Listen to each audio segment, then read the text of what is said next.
Nah kita lihat Bapak Ibu, yang namanya polusi ya itu banyak sekali risetnya, bahkan kemarin itu wabah ISPA itu tinggi banget pas kita mengalami polusi yang cukup tinggi ya sampai akhir Oktober. Ini ada risetnya ya, angka AQI ya, Air Quality Index ya, indeks kualitas udara terutama di Jakarta ini mencapai 101 ya, mencapai 101.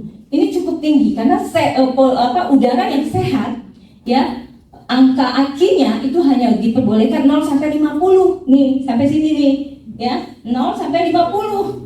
Ini kita mencapai 101 ya, ini menunjukkan kualitas udara ini tidak sehat ya. Pantesan ya kan dikentutin sama kendaraan dikit langsung sesak napas gitu ya. Belum lagi jalan-jalan pengen olahraga pagi udah polusinya tinggi, bukan dapat sehat, dapat bengek ya, karena polusi udara yang cukup tinggi, yang ngeri banget. Ada lagi riset partikel meternya juga cukup tinggi ya, di Jakarta itu mencapai 12, padahal bukan mencapai 12, sampai 65 lah, tinggi banget tuh 65 ya, padahal normalnya itu di bawah 12 ya, itu tinggi sekali. Pantesan banyak sekali orang-orang yang terkena ISPA, terutama balita. Kan balita kan rentan ya, sistem imunnya juga masih lemah gitu ya. Jadi banyak yang terkena penyakit saluran pernapasan. Nah kita lihat sumber polusi udara, ya ini banyak asap knalpot, aerosol ya, pembakaran, aktivitas konstruksi ya, debu ya, dan dampaknya ini macam-macam. Dampaknya itu bisa selain ISPA ya, pencemaran udara ini bisa memicu stroke, diabetes, jantung, kanker, ISPA, gangguan kehamilan ya, resiko kehamilan maksudnya ya, maksudnya keguguran ya pada kehamilan, bukan kita kena debu terus hamil, bukan ya. Masa dicolek dikit maksudnya adalah resiko ya, kalau orang hamil itu resiko tinggi terkena penyakit maksudnya ya, gitu. Nanti salah memahami, waduh polusi bikin hamil, kan banyak banget orang pada muncul, Bu ini saya hamil kok gak ada polusi. Ya, enggak seperti itu. Nah, polusi ini ya disebut juga sebagai pembunuh senyap dari udara. Waduh, ya ngeri. Kalau diabetes mah silent disease, penyakit yang diam-diam mematikan karena bikin organ-organ kita pada mati gitu ya, karena selnya rusak gitu. Nah, kalau polusi ini pembunuh senyap, ya jadi pembunuh yang berdarah dingin ya, ya dari udara. Nah, kita bisa lihat bahwa 99% penduduk dunia ini menghirup udara yang penuh polutan. Ini risetnya. 300 juta anak hidup dengan wilayah polutan yang sangat parah. Udah ngeri banget ya. 570.000 kematian pada anak-anak di bawah 5 tahun setiap tahunnya terkena polusi udara. Ya, jadi 570.000 kematian pada anak-anak di bawah 5 tahun. Lalu 1 juta anak meninggal karena pneumonia setiap tahunnya. 2,2 juta orang meninggal sebelum waktunya ya karena polusi.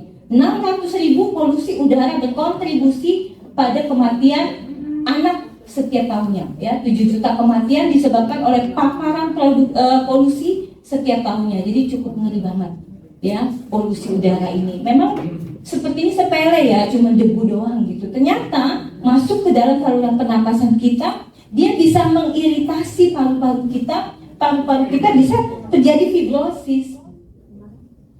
Tahu fibrosis, jaringan parut ya di paru-paru. Nah kita lihat ragam penyakit yang tergolong di dalam ISPA itu ada macam-macam, batuk pilek, sinusitis, faringitis, laringitis, entis. Ada namanya entis itu ada. Oh enggak ya, tapi itu istilah medis. Jadinya kalau ada is di belakangnya itu infeksi atau radang. Ya, gastritis radang lambung ya, gastro radang pencernaan, faringitis ya radang faring, laringitis radang laring, sinusitis radang sinus, ya infeksi pada di area-area tersebut. Pneumonia ya, COVID ya. Nah gitu, komplikasinya ini bisa mengakibatkan gagal napas. Jadi kita nggak bisa napas. Padahal napas ini penting ya untuk pertukaran O2 di dalam tubuh, oksigen penting ya untuk membawa nutrisi di dalam tubuh kita ke seluruh bagian sel di dalam tubuh. Jadi kalau oksigen di dalam tubuh kita terganggu keseimbangannya, maka nutrisi di dalam tubuh kita juga akan terganggu keseimbangannya. ya. Makanya ada orang gara-gara gagal napas saja bisa langsung kaku semua badan, ya. Lalu kita lihat bisa meningkatkan kadar karbon dioksida ya dalam darah. Nah ini bikin kesemutan dan lain sebagainya tuh, ya. Lalu gagal jantung, penumpukan nanah di rongga selaput paru, efusi pleura, ya, ada nanah di paru-paru.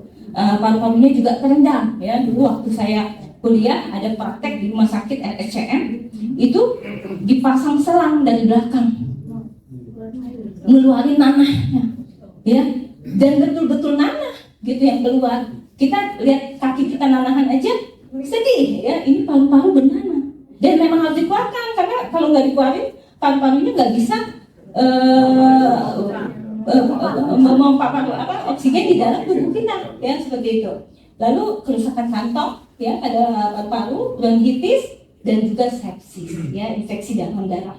Sepsis ini infeksi, ya, di dalam darah, bakteri kuman ada di dalam darah bisa mengakibatkan kematian mendadak.